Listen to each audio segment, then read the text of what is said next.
"Hold on," he said as he walked away. I had to smile a little when he said that. The story of my life in 3 words. That's pretty much all I've done in life is hold myself together. When I died and left, this is what was written on my tombstone. Frank Dalton, 1962-20. He hung there. When I went to school, I was a chubby kid, and all the kids laughed at me and called me fat. And when I told my father about it, he said, "Everything will change, son. All you have to do is hang in there." By the age of 7, I started wearing glasses because I was nearsighted, and the ridicule changed to four-eyed fatman. When I came home from school in a bad mood because of this, my mother asked me what happened. I told her, and she said, "Don't let it bother you, Frankie. Give it some time. Just hang in there and things will get better." I became interested in sports, and the more active I became, the more kilograms began to fall off. The word fat man disappeared, but that didn't make it any better. I just went from fat boy 4 eyes to 4 eyes Frankie. I wasn't the only child who was bullied, and some of them had it worse than me. Sally Mayers was a little overweight, and her mother always sent her to school with pigtails, so she was Pigtail Pig. Louis Altman was born with one leg shorter than the other, which made him look awkward when walking, earning him 2 nicknames. To some he was Wiggle Louie, and to others he was Limping Louie. I often wondered if their parents told them to hang in there and things would get better. At school, I had trouble understanding the concept of imaginary numbers in math class, and from my math teacher I heard, "Hold on, Frank, it will come to you," but it didn't. Not that it mattered, because once I left school, I never encountered imaginary numbers again. Of course, sometimes they told me to hang in there, and it would be better. I hung in there, and they did. Contact lenses appeared and Frankie 4 eyes disappeared. I played football and thought I was good, but the coach decided Danny Marks was better, so I sat on the bench. I was talking to my Uncle Bob about it, and I heard, "Hang in there, Frank, you'll get your chance." One Friday night in a game against Weston, Danny wasn't doing so well, and the coach said, "Dalton, marry Marks," and I never sat on the bench again. Naturally, on many occasions I was told to hang in there and things would change or get better, but that never happened. An example is my passion for Pauline French. She was my sister's best friend, and that's why she was always there. I'd been obsessed with her since 7th grade, but to Polly I didn't exist. It seemed like Polly changed boyfriends about as often as I changed socks, and every one of them was a loser. One day I asked my sister why I couldn't get anywhere with Paulina. Why does she always date stupid people and losers when she could be dating me? "Just hang in there, Frankie, and you'll get your chance." But I never did. We graduated from high school and Pauline returned east to go to college. I may have been infatuated with Paulina, but I didn't sit back and wait for her to decide to give me a chance. I dated a lot until in the middle of the 11th grade, I met Nancy Wilder. By the end of the 11th, things were going smoothly for us, and we spent the entire summer holidays together. My 18th birthday happened a week before school started, and as a birthday present, Nancy, who was 2 months older, allowed me some intimacy. I like it?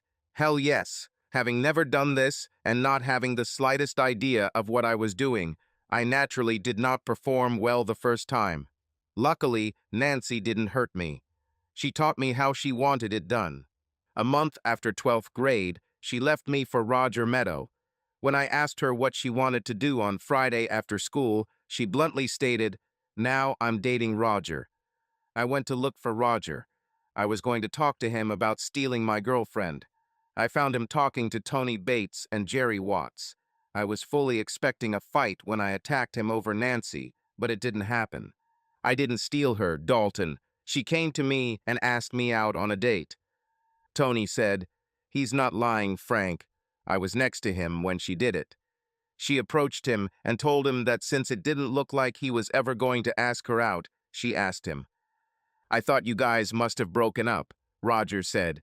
"Otherwise, why would she come up to me and I made an appointment with her?" "Then it looks like I have no problem with you," and I left. When my sister asked why I was so upset, I told her what happened. There are rumors that he is great in bed, and I think Nancy wanted to see for herself if it was true. Don't let this get you down. Hold on. And she did it. She got pregnant and Roger told her the baby wasn't his and to fuck off. By the time Nancy had the baby, we had already graduated and Roger had joined the army and was long gone. When Nancy left me, I attacked Pauline again, but as usual, I got nowhere. I panicked and my sister told me again, "Hold on, Frankie, it will get better. There are a lot of girls who are interested in you, and I'm willing to bet a couple of them will jump on you." How can you know this? The girls talk about Frankie. Nancy has told a few girls about what you can do, and I'm sure some of them will try to find out if it's true. Yes, my sister could and did talk to me like that. We've had no secrets from each other since the day I walked into the house a couple hours earlier than expected to find her and her then current boyfriend making out on the living room couch. So I stayed there, and of course Bev Ebeg came up to me in the student cafeteria and asked me on a date. Of course I said yes. Our fifth date was at her house. Her parents were gone for the weekend, and when I arrived, she said she'd prefer to stay home and we could watch some of her dad's movies. We put the movie on the VCR and were watching Pretty Woman when Bev got up to go to the bathroom. When she returned, she was naked. We made love. Bev and I held out until she left for college in Texas. I stayed home and went to community college with the intention of later transferring to a 4-year college. We said goodbye with tears, although we already knew that we were not meant to be together forever. I told her I'd miss her, and she knew I really meant I'd miss having sex with her on a regular basis, and she said, "Hang in there, Frankie, and you'll meet someone." She kissed me warmly, and then she left. Even though I knew Bev and I weren't together forever, I was still depressed that she was gone, and as usual, my sister picked up on my mood. "Wake up, Frankie. She left, but someone else will take her place. How long has it been since Nancy left you and Bev started filling the gap? There are still many girls who want to be with you. Hell, if you weren't my brother, I'd bring you into my bedroom to do this to me." I looked at her when she said this, and she misread the expression on my face and said, "Oh no, Frank, this is not an option. Either go to your room and do it yourself, or go and find a replacement for Bev, but that won't happen between us." I followed her advice and left the house. I went to the gaming room and found several of my friends there. I was playing the slot machines, and then Wendell said Jake Elrod was having a party, so we decided to invite ourselves there. I hadn't been there even 10 minutes when Tanya Ensign came up to me and asked, "Why have you never asked me out on a date in all the years we've known each other? You were always with someone else, and it was always someone I knew. The guy has no right to interfere in the relationships of friends or acquaintances, and you go to State University, so I don't see you much. I'm not dating anyone right now." I took the hint and said, "Why don't we leave here and go somewhere quieter? Let me grab my purse and say goodbye, and I'll meet you at the front door in 3 minutes." It took closer to 5 minutes, but who's counting? When we got into the car, she asked what I meant when I said, "Go somewhere quieter." "Just to get away from all the noise and interruptions at the party. Go to a place where we can sit and talk." "Talk about what?" "About how you approached me and showed interest, for starters. Girls like you don't need to chase boys. They usually have to fight them off with a stick, so why me? I've heard good things about you, Frank, and I wanted to see for myself if it was true." "Which things?" "Don't pretend, Frank. You know perfectly well what I mean. The girls are chatting and Nancy Wilder and Beverly Ebeg give you high marks. So you're just looking for a sex toy. Being a sex toy isn't so bad, Frankie. This has its advantages. You think I'm hot, so you probably won't be embarrassed if people see me with you. I also give as much as I receive." She looked out the window, frowned, and then asked where we were going. "My Uncle Jim is in Calgary for 3 weeks, and I'm looking after his house. I cut the grass and so on. There's no point in sitting at the Village Inn and chatting when we can get straight to the point." She looked at me and said, I was expecting a little more romance before this.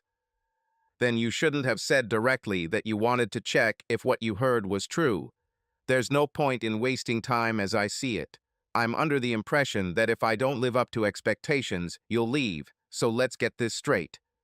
She didn't say anything, and after a minute or two I added, "Yes or no, honey.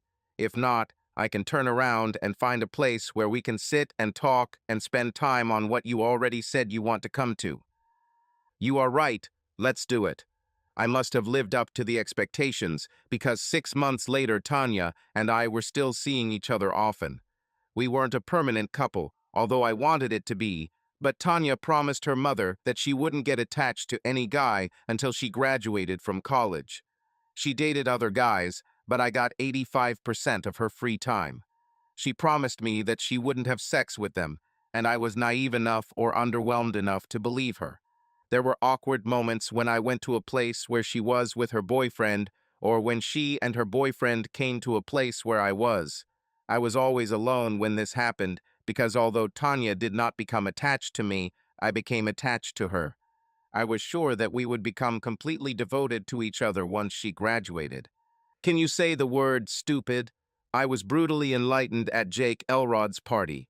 Talk about irony. It was at Jake Elrod's party that Tanya and I first met. I had been there for about an hour when Tanya showed up with a guy I didn't know and another couple I'd never seen before. Probably people she knew from college. As usual, when we were in the same place and she was with another guy, I avoided her as much as possible. I was on Jake's patio, taking a break from the smoke-filled room, when the two guys who came with Tanya came out. They were talking and didn't seem to care if anyone heard them, and I sent out what I should not have heard. They were still talking when I returned to the house. I found Jake, thanked him for the invitation, and left. It was Friday, and I went home to get ready to head to the lake, where I planned to spend the weekend camping. Get away from it all. My sister was at home when I arrived, and when she saw me, she said, "You look like someone peed in your beer." I told her, and she told me again, "Hang in there, Frankie. You will find a worthy girl in time." I asked her why she doesn't have fun on Friday night, and she said, "I don't have the same luck with guys as you do with girls." I jokingly said, "Maybe we should try it together, then we could just stay home and not waste time on losers. You once mentioned that you would like to be satisfied." "Don't tempt me, Frankie, just don't tempt me." I gathered all my gear and headed out to camp on the lake. As I set up the tent, I thought about how Tanya would react to the fact that I didn't show up for our date on Saturday, probably calling one of the other guys she dated and slept with. When I got home Sunday night, my mom told me that Tanya had called twice and that I should probably call her. I wasn't going to talk to Tanya for the rest of the week, but I knew my mom and I knew she would bug me if I didn't call Tanya back right away. I gritted my teeth, picked up the phone, and dialed the number. Mom left the room to give me some privacy. "Hello? Mom said you called." "Frankie, where were you on Saturday?" "I went on a hike." "But we had a date." "I know," I said, and then, deliberately trying to make it seem like he was talking to me, I added, "After what your boyfriend said about you two, I decided not to waste any more time on you." "My boyfriend? What did he say? What are you talking about?" "I'm talking about what your boyfriend said at Jake's party on Friday night about your sexual relationship." "Rory was talking about us?"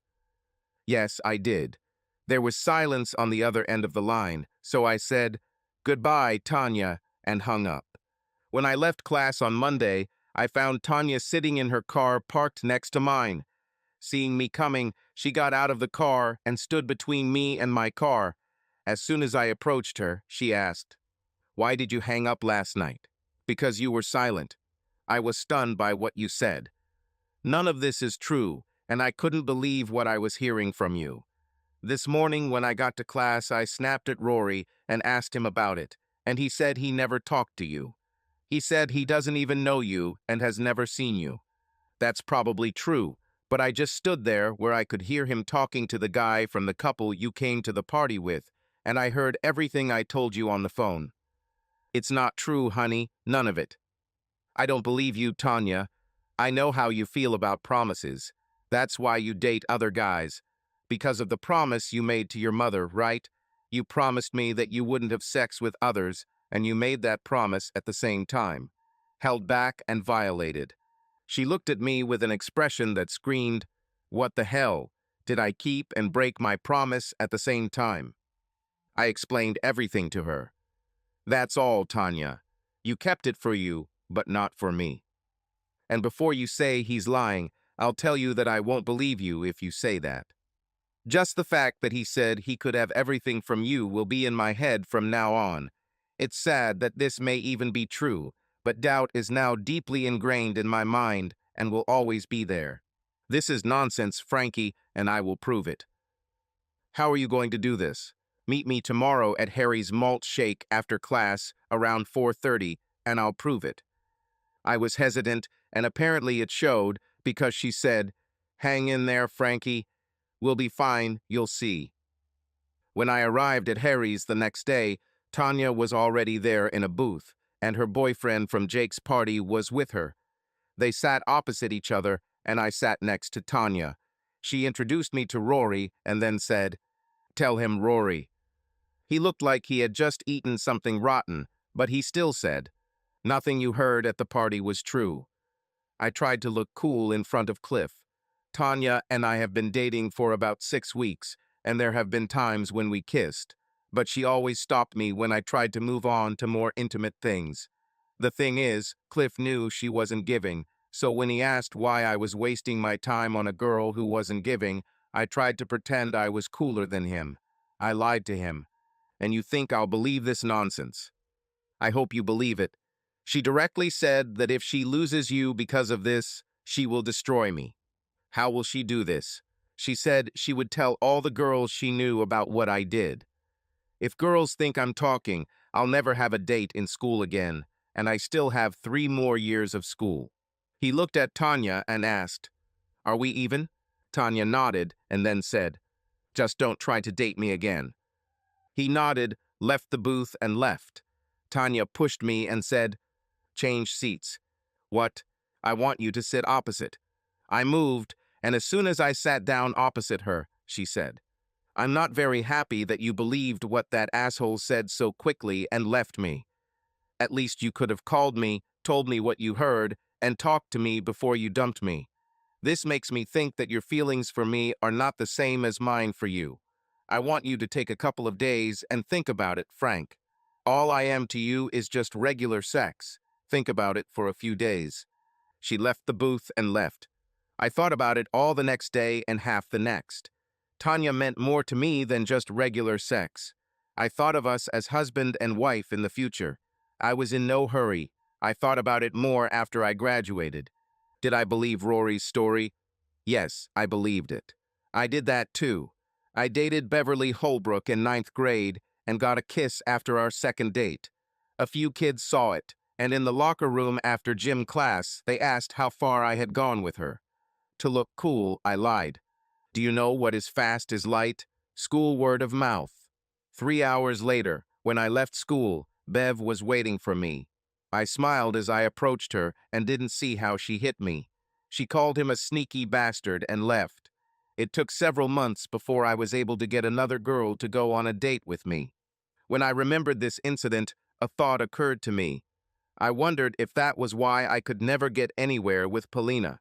On Friday after class, I called Tanya. "Hello? It's me. I'm calling to apologize for being an asshole. Do you want to go to the cinema with me?" And so we became a couple again. Tanya has changed her dating habits. To fulfill her promise to her mother, she began seeing another guy once every 2 weeks, but it was always on weekdays. I got it all weekend. There have been changes in my life. My time at community college convinced me that I did not want to continue at a 4-year college, and I changed my major from business management to metalworking. I became a pretty good welder and a pretty good sheet metal worker. I graduated from college, got a good job at Zeiss Corporation, and saved enough money to rent an apartment. The bad part was that, as a newbie with no seniority, I worked the second shift, and the only time I could spend with Tanya was on the weekends. I proposed to her and she agreed, but only after graduating from college, which was 2 years later. One evening at work, I was on break and drinking coffee in the break room with Chuck. Chuck was a longtime employee of Zeiss and had enough seniority to move to the day shift, but for some reason he preferred to work the second shift. I complained to him about how second shift was ruining my personal life, and he said, "Just hang in there, buddy. There's enough turnover here that you can move up to day shift in about a year." He was right. It only took 6 months for a day shift position to open up that I could fill. By moving to the day shift, I was able to spend more time with Tanya, and things got to the point where I had more of her things in my closet and chest of drawers than mine. It was one of the evenings when Tanya went on another mom satisfaction date, and I had dinner with my parents. My sister and her fiancé were there too, and at some point in the evening my sister said, "Guess what? Today I talked to Polina." "So what?" "She asked about you. I wanted to know how you were doing." "Why does she care? She didn't want anything to do with me when we were in school." "I don't know, but she's interested in you almost every time we talk. She probably regrets that she missed her chance." My sister had a good laugh about this. Life was wonderful. The work was going great. Tanya and I were already planning the wedding, which was to take place a week after her graduation. It was supposed to be a simple ceremony at the county courthouse with a reception in my parents' backyard. I was a little worried how Tanya's mother would take the sudden wedding, but Tanya told me not to worry. She said that she could handle her mother herself. I hoped so because I liked her mother, and I was pretty sure she liked me. Tanya would sometimes stay overnight at my place, telling her mother that she was staying with one of her friends, and I really enjoyed waking up in the morning with her snuggled up to me. I wanted more, and one morning I asked Tanya, "Why don't you just tell your mother that you found someone you want to spend the rest of your life with and stop all these games? She likes me. She will understand. I just don't want to let her down. She takes her promises very seriously, and I don't want to break the ones I made to her. Just hang in there, darling. There are only a couple of months left." And then disaster struck. 6 weeks before graduation, Tanya said, "I'm pregnant." How could this happen? I know how it happened, but how? You're on pills. Probably the medicine I took when I had the flu neutralized my pills. As I recall, we abstained from sex for about 2 weeks while I was sick, and then when I felt better, we had sex, and that's probably when it happened. Everything comes together in time. The point is, I'm pregnant. What are we going to do about it? "We'll just reschedule the wedding, and you'll have to tell your mother." And so it was. The wedding took place at the town hall with our parents as witnesses, and the reception was held in my parents' huge backyard. Everyone had a great time, and when it was over, we went to my apartment, and symbolically, I picked Tanya up in my arms and carried her across the threshold. Life was good. The sex was amazing, and I got used to waking up in the morning with Tanya pressed against me. The only thing that put a damper on this was the last 2 months of Tanya's school, when she had to meet with a study group or group, working on a class project once or twice a week. Finally, she graduated, and we decided there was no point in looking for a job that she would have to give up when the baby was born. When the child is old enough for kindergarten, she will find a job. We spent the summer having sex. Tanya told me that we needed to have as much fun as possible while we could, since we would have to stop until the doctor cleared her to have sex again. We made it until the first week of the 8th month before she said she couldn't take it anymore. Naturally, the child decided to be born at 3 in the morning. Tanya woke me up and said that I needed to get up and take her to the hospital. I took her there, and 6 hours later, she gave birth to a son. It was a significant day. Jason Alexander Dalton joined us, and I became a man who needed to find a divorce lawyer.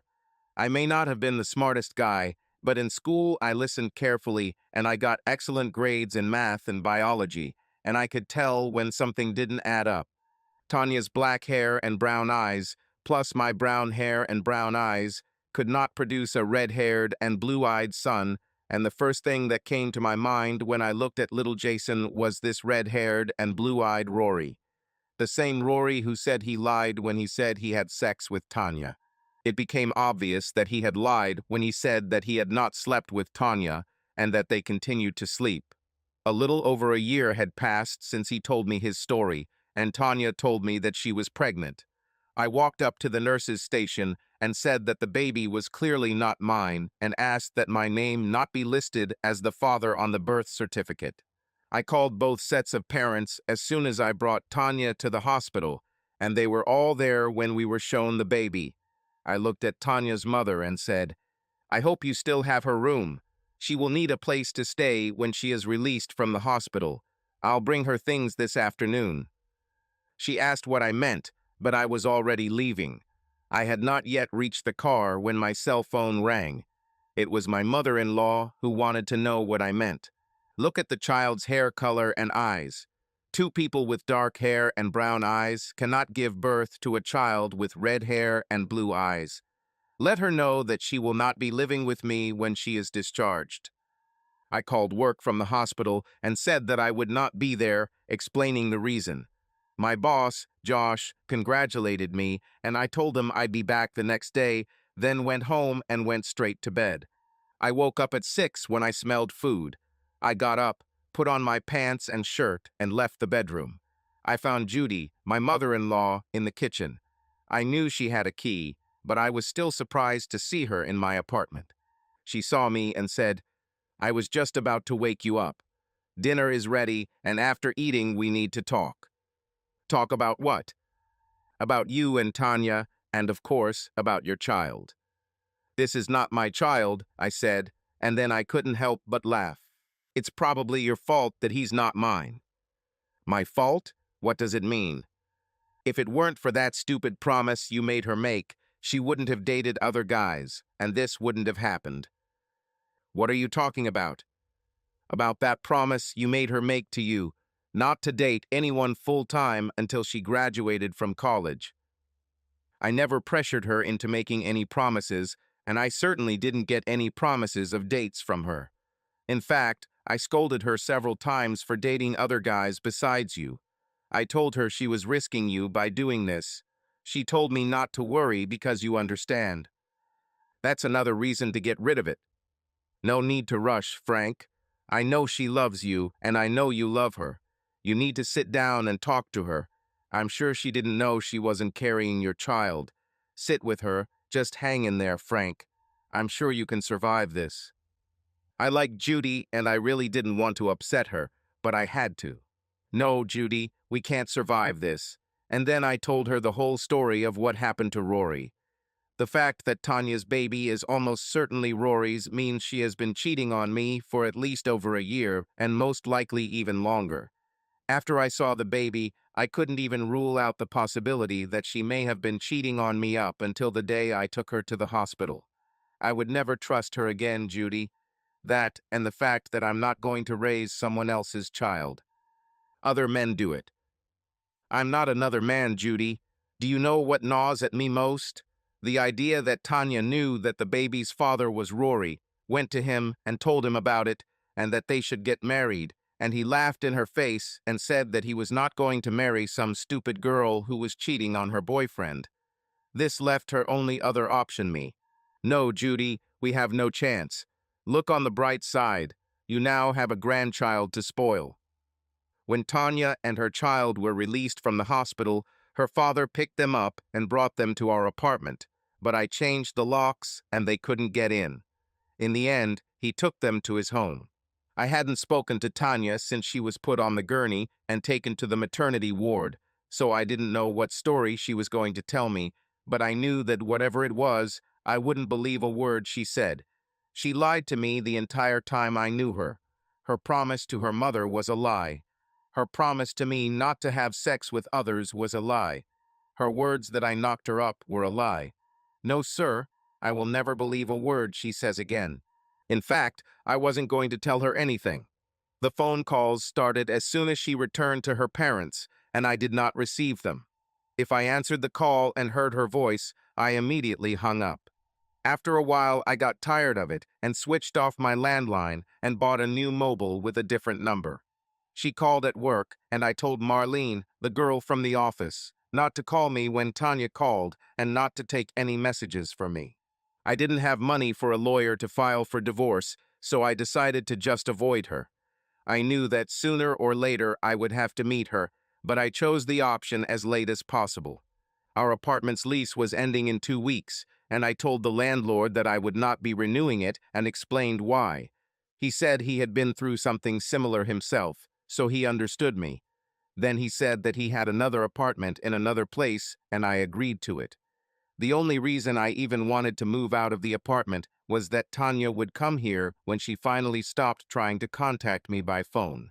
She actually came to work and sat outside my car waiting for me to come out. But I walked out the back door where one of my coworkers picked me up and drove me home. A month passed before she found out where I lived. My own stupidity told her my address. When I left the hospital on Jason's birthday, I knew it was over between Tanya and I. So I did all the things you do in a situation like that. I canceled all the credit cards we had together, leaving only the ones in my name. I closed bank accounts and transferred money to another bank, opening new accounts. I ordered new checks with my new address, and this is where I made a mistake. When I took Tanya to the hospital, I had to sign a bunch of documents, one of which was a payment agreement. After my health insurance covered some of the costs, there was still a balance that needed to be paid. The hospital received my new address from the insurance company and billed me. I refused to pay and told them to collect the money from Tanya and the real father of the child. It didn't work. I was informed that I was the one who signed all the documents promising to pay, so it was my responsibility to do so. When I refused, they turned the matter over to their lawyers. I finally paid and did so by check. Meanwhile, to be on the safe side, the hospital also billed Tanya. She went to the hospital to discuss a payment plan. They opened the account and told her it was already paid, and she asked how. She was told it was by check. She asked to see the receipt, and the hospital gave her a copy of the receipt with my new address in the top left corner. That's how she found me, sitting on the steps leading to my apartment when I returned from work. I set the tone for the meeting when I approached her and said, "What do you want, you cheater?" "We need to talk, Frank." "What do we need to talk about? The child is clearly not mine, so what else needs to be discussed?" "We need to talk about ourselves, Frank. I love you, and you know it, and I know you love me. I really didn't know Jason wasn't yours until I saw him."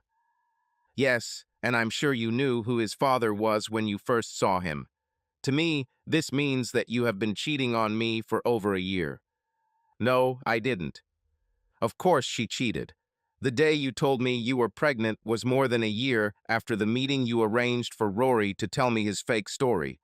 There's no doubt that red-haired and blue-eyed Rory is the father of your child.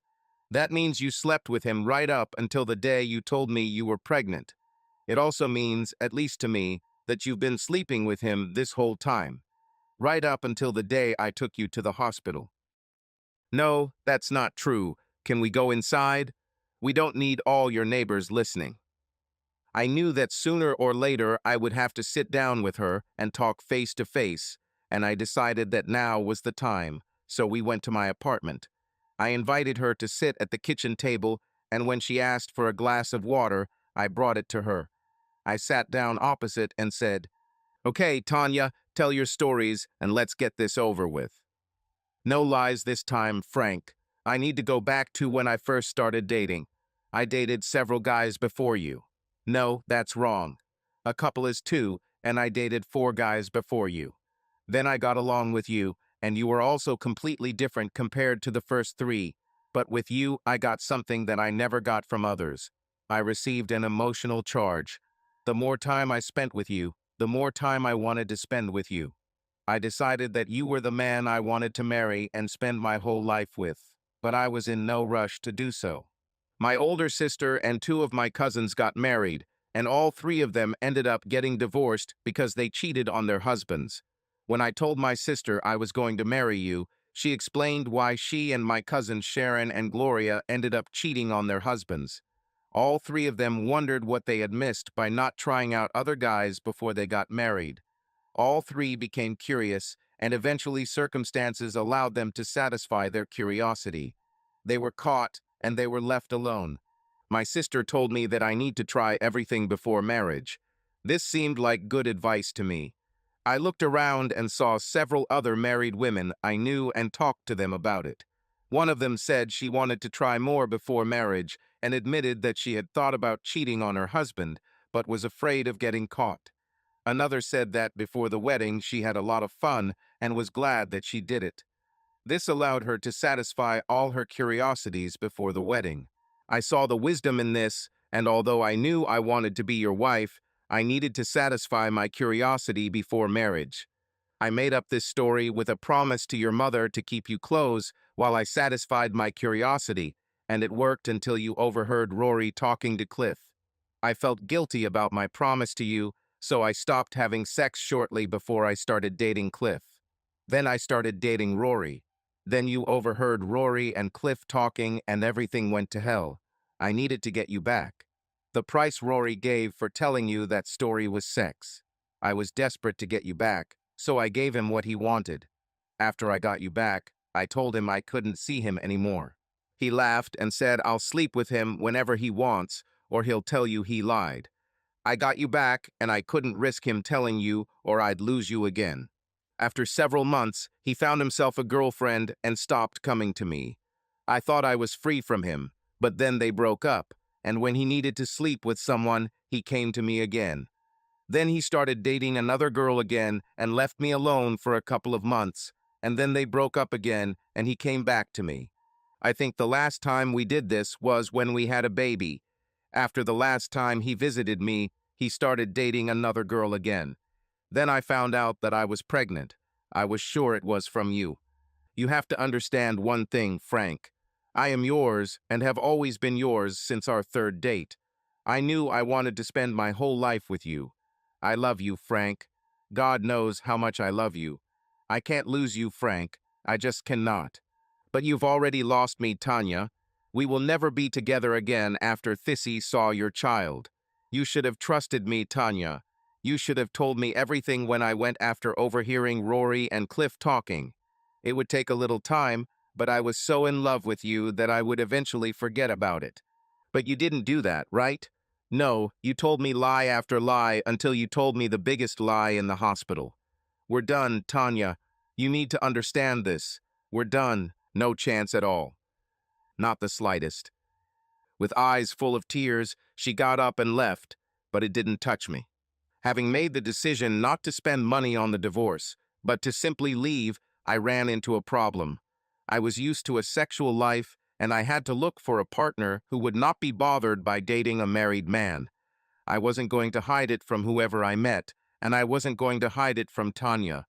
With luck, she will see me getting into a relationship with someone else, and it will make her so angry that she will get her father to pay for a lawyer so she can divorce me.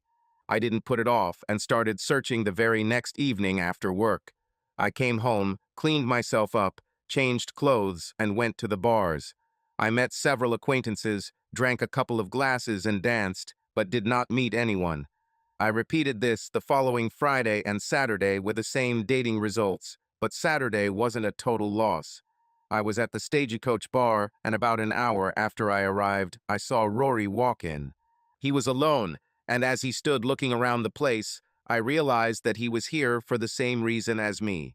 He found a seat at the bar and ordered a drink. The next chair was empty, so I walked over and sat next to him. He looked at me, and I saw a flash of recognition flash across his face, and he started to get up. But I grabbed his hand and said, "Sit down, I'm not going to argue," I said. "You did what all guys do. You went after the girl and got her. She should have said no, and she didn't, so the blame is all on her. I already left her, and I just want to know the whole story." He shrugged his shoulders and said, "Everything was as you said. She was available and didn't have a ring on, so I went after her. It took 8 dates to get her, but I have to say she was worth it. We had sex 2 or 3 times a week, and then she suddenly said she wouldn't sleep with me anymore." "What about the story you told me that night?" It was true. She dated Cliff but didn't sleep with him. At least that's what she told me. They met several times until he found a girl willing to sleep with him. He and I have always had a friendly rivalry, so I had to poke fun at him when he asked me why I was wasting my time on a girl who wouldn't give. As for the conversation itself, she said that I could have sex with her again if I went to the meeting. And what happened then? Then? You only got it once during this meeting. Hell no.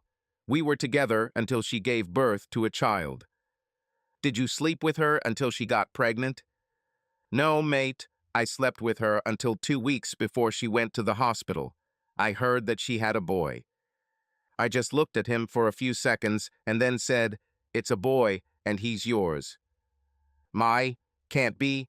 No, it is impossible. Oh yes, Rory, it's yours. The child has red hair and blue eyes, just like you. Tanya and I have dark hair and brown eyes, so unless she slept with another red-haired, blue-eyed guy, you're the father. This cannot be my child. She said she was taking pills. She said her pills protected her enough. That doesn't seem to be the case. The good news is that I left her, so feel free to contact her and say hi to your son. I got up and left the bar. Not that there was any chance of reconciliation between Tanya and me, but if there was even the slightest chance, finding out that Rory continued to sleep with her after our wedding would have killed him. 2 weeks after my conversation with Rory, I went to a place called the Landing Strip. This was my first time at this place, and I liked it so much that I started going there regularly. It seemed to be a favorite haunt of a group of girls who worked at the Kelsey Hayes wheel factory, and they all liked to dance. There was one girl, Harlena Collins, who apparently liked me, so much so that when I arrived and she was there, she would immediately come up to me and announce to the other girls that I was hers for the evening. The strip had live music on Fridays and Saturdays, but the rest of the week you had to make do with the jukebox, but the girls didn't care. They wanted to dance, and someone whistling or humming a tune would also suit them. After about a week of dancing with Harlena, I finally asked her out, and she accepted. After 3 dates, we made love for the first time, and after that we met 2 or 3 times a week. After 3 months, I began to think that I needed to spend money on a lawyer and get a divorce in order to make our relationship with Harlena serious. And then I got an unpleasant surprise. It was Sunday morning when she told me it was our last day together. My husband will be back on Monday or Tuesday, and I will have to get back on track. It turned out that her husband worked for an oil company and regularly made 2 or 3 month trips abroad, mainly to Arab countries. She went with him once, but she didn't like how women were treated there, so she doesn't go with him anymore. She said that her husband knows that she is having fun while he is away and is fine with that as long as she only does it while he is away and is always faithful to him when he comes home. So we spent the day together having sex. She said she would still dance with me, and I kissed her goodbye and went home. Apparently, the other girls from the wheel factory knew about her lifestyle, and it didn't bother them at all. Also, they were probably talking to each other, and Harlena gave me a good rating. When I was dancing with other girls, a couple of them hinted that they wanted me to ask them out. I asked, and they both said yes, and I ended up sleeping with both of them. Carol lasted 6 months before saying her boyfriend finally proposed to her and put a ring on her finger. Showing it to me, she said, "Now that I have this, I have to be faithful to my man." Marge and I only lasted 6 weeks. Apart from sex, we had nothing in common, and we both understood it. We parted as friends and were still dancing when we met at the strip. On Sundays, I usually had lunch with my parents, and my sister and husband were there too. One Sunday, I was talking to my sister, who was my closest confidant, about my failures in finding a permanent relationship, and she said, as usual, "Hang in there, Frankie. Everything will be all right. You're a good guy, and things will work out for you." Yes, of course, I thought. One day after work, I was having a terrible day and decided I needed a couple of cold ones to unwind. I decided to go to the strip. A couple of cold ones and some dancing with the Kelsey girls will calm me down. I was having a great time. I was on my third PBR, and when I danced with Harlina, she told me that her husband had left again and would be away for 2 months. She then asked if this gave me any ideas. I smiled and said that, of course, it does. We were halfway through our third dance when someone turned off the jukebox. My natural reaction was, what the hell? I had never been to this place on Wednesdays and didn't know that the strip had an open mic night on Wednesdays. Harlina saw that I was upset and asked why, and I told her. She said it was an open mic night and added, "It's okay, baby. Some of them are quite good. Just hang in there and you'll have fun." The host, or whatever he was called, said, "By now, most of you should know how we do this, but for those who are new here, I will explain. People come, sign up, and then we invite them on stage and give them a chance to try themselves as a stand-up comedian. When all those who have signed up have performed, we offer the microphone to everyone who wants it. I usually start the evening with a joke and then pass the microphone to the first daredevil. So, let's go." A patrolman approached a car speeding along the highway. Looking inside, he was amazed to see a blonde behind the wheel, knitting. Realizing that she did not notice the flashing lights or siren, the patrolman rolled down the window, turned on the speaker, and shouted, "Slow down." She raised her head from her knitting, smiled at him, and answered, "No, it's a sweater." When the laughter died down, he said, "Sandra will be first today." A gorgeous red-haired girl walked up onto the stage, and he handed her the microphone. She took the microphone, smiled, and began. First, a few observations and conclusions that I came to. What is the thinnest book in the world? What men know about women? What did God say after he created man? I can do better. How to determine if a man is happy? Who cares? How many men does it take to change a roll of toilet paper? We don't know because it never happened. How are men like parking spaces? The good ones are already occupied, and the remaining ones are for the disabled. What does a man consider a 7-course dinner? Hot dog and 6 beers. What's the best way to get a man to exercise? Place the remote control between your toes. How do men define equal relationships? We cook and they eat. They get dirty and we clean up. They knead and we iron. How do men exercise on the beach? Sucking in our stomachs every time we see a girl in a bikini. The husband asked his wife if she knew the meaning of the word wife. When she did not answer, he said, "Without information, we quarrel every time." The wife, hearing this, said, "This also means with an idiot forever." She got a good laugh from the women in the crowd, but the loudest laugh came when she finished. The couple drove down the road for several miles without saying a word. An early argument led to a quarrel, and neither of them was willing to give in. Driving past a farm with mules, goats, and pigs, the husband asked sarcastically, "Your relatives?" His wife smiled sweetly at him and answered, "Yes, relatives by marriage." The presenter took the microphone and said, the girl was visiting her blonde friend who recently got 2 dogs. When asked what their names were, the blonde replied, "The black one is Rolex and the brown one is Timex." A friend said, "Who ever heard of anyone calling their dogs that?" "Hello," answered the blonde. "They are guard dogs." This drew mocking laughter from the blondes in the audience, and he simply smiled and said, "Next in line is George, who comes straight from the Safeway meat department." He handed the microphone to a man who said, "We just heard one woman's opinion about men, so I decided to make a statement in response. Here are 16 reasons why some men prefer dogs to wives. The later you come home, the more joyfully the dog greets you. Dogs love it when you leave things on the floor. The dog's parents never visit her. Dogs don't notice if you call them by a different name. Dogs agree that sometimes you need to raise your voice to get your point across. You never have to wait for a dog. She's always ready to go. Dogs are interested when you are angry. Dogs love to hunt and fish. Dogs won't wake you up at night to ask, 'If I die, will you get another dog?'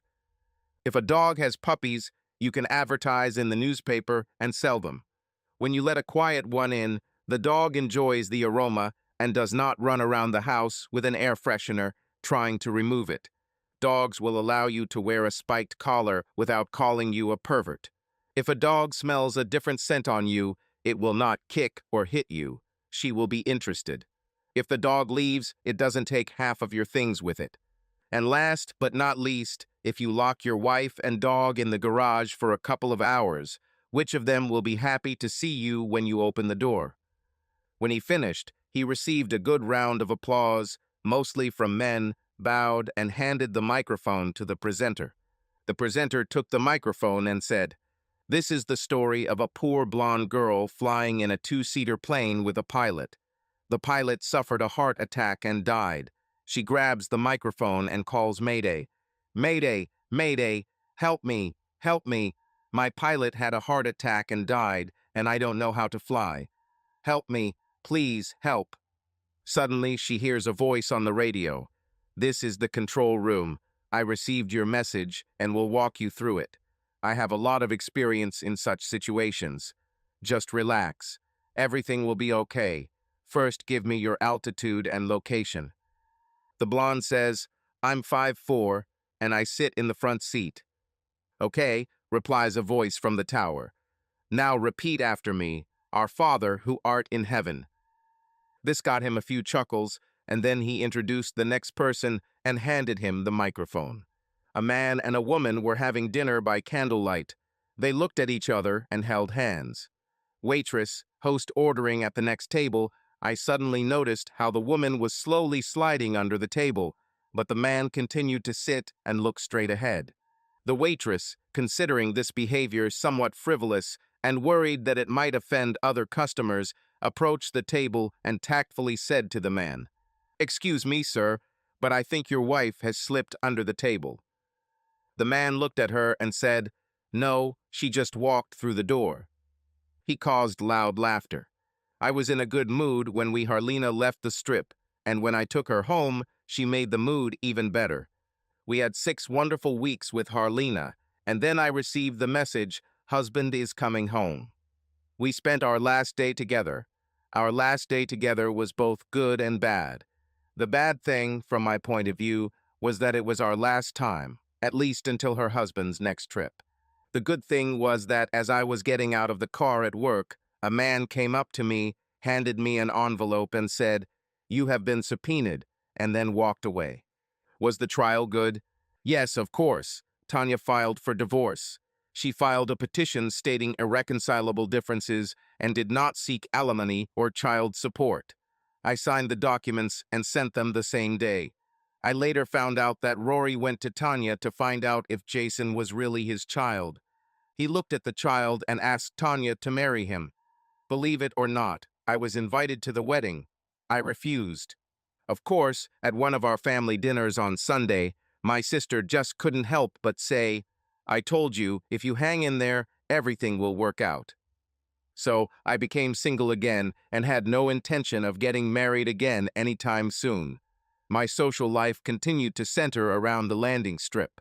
Along with weekends and sometimes other weekdays, I started going there every Wednesday night and even thought about trying out an open mic. The Wheel Factory girls were always there when I came, and I spent a lot of time on the dance floor. One night, while I was dancing with one of them, Mary Beth, she asked when it would be her turn to go on a date with me. "As soon as you tell me when and where," I replied. We went on 2 dates and ended up in bed together. This went on for 2 months until she told me it was time to end it. I returned the favor. It turned out that her husband was cheating on her, and I was her revenge. A week after Mary Beth and I ended our relationship, Gloria, another girl from Wheel Factory, asked me while we were dancing why I kept dating married women when there were single girls out there. First there was Harlina, then Carol. Although Carol was not married, she had a regular boyfriend. Then there was Mary Beth. "What's the matter? Do you enjoy meeting women who are already taken?" I told her the truth, or at least what I thought was the truth. I didn't pursue them. They came to me. You saw it. Harlina always claimed me as one of hers when I came over, and Carol and Mary Beth themselves asked when I would ask them out. I'm a guy, how could I reject them? No. My question to you is, why are you bringing this up? Is this your way of getting my attention? The answer turned out to be yes, and 3 days later, we were having sex. Gloria and I lasted 3 months, after which she transferred to work in Chicago. A week after she left, I was dancing with Harlena, and she whispered in my ear, "Guess who's gone on a business trip again?" I got almost 3 months before she told me her husband was coming back. I had enough sex, but something was missing. It took a little time to figure out what it was. I loved being married, and although I was getting a lot of sex, none of my partners were going to marry me. It was Wednesday, and I looked at the crowd, cursing myself with the last words. Why? I had finally decided to try my hand at stand-up, and now I stood with a microphone in my hand, calling myself every possible offensive name for deciding to do it. I took a deep breath and began. I'll start with some thoughts for today. Wouldn't it be great if, when we mess up in life, we could just press Control-Alt-Delete and start over? If raising children was easy, it wouldn't start with something called birth. Brain cells come and go, but fat cells live forever. I used to eat a lot of natural foods until I learned that most people die from natural causes. I got a few polite chuckles and thought I was failing, but continued. A man walked into the hospital with a concussion, multiple bruises, 2 black eyes, and a golf club wrapped around his neck. Naturally, the doctor asked him, "What the hell happened to you?" Well, I was playing golf with my wife. When we hit the 6th hole, both shots went over the fence into a field with cows. We went looking for balls, and I noticed one cow had something white on her butt. I walked over, picked up the cow's tail, and sure enough, there was a ball with my wife's initials on it. Still holding my tail, I shouted to my wife, "Hey, that looks like your ball." I don't remember much after that. This one got a good laugh, and I decided to try another one. An Amish boy and his father were at the mall. They were surprised by almost everything they saw, but especially by the 2 shiny silver walls that moved apart and came together again. The boy asked, "What is this, father?" The father, who had never seen an elevator, replied, "Son, I have never seen anything like this in my life. I do not know what it is." While the boy and his father looked on in surprise, a fat elderly woman in a wheelchair walked up to the moving walls and pressed a button. The walls opened, and she rolled inside the small room.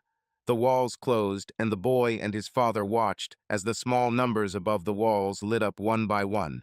They continued to watch until they reached the last number, and then the numbers began to light up in reverse order. Finally, the walls opened again, and a beautiful 24-year-old blonde walked out. The father, without taking his eyes off the young woman, quietly said to his son, "Quickly, go get your mother." I was surprised that I didn't get booed off stage, but rather got laughs and a lot of applause when I finished.